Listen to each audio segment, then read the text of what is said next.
Hello, welcome to CSA Education.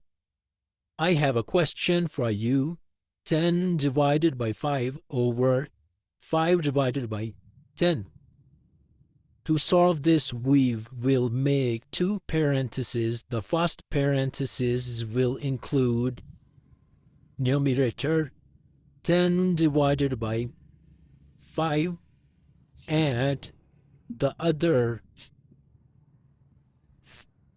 which is denominator. We can write this denominator in second parenthesis 5 divided by 10.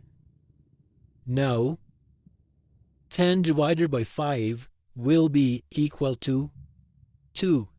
It's simple, but 5 divided by 10 is a little bit difficult, so we can write it another way, 5 by 10.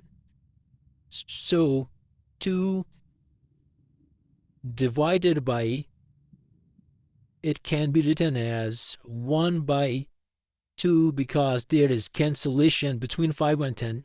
So 5 1 and 5 2. So it will be 1 by 2. Now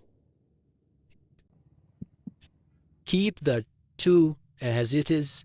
Divide is changed into multiplication. So add 1 by 2 is flipped. So when we flip 1 by 2, it will become 2. Hence, 2 times 2 will be equal to 4, and 4 will be our answer. Thank you for watching my YouTube channel and video.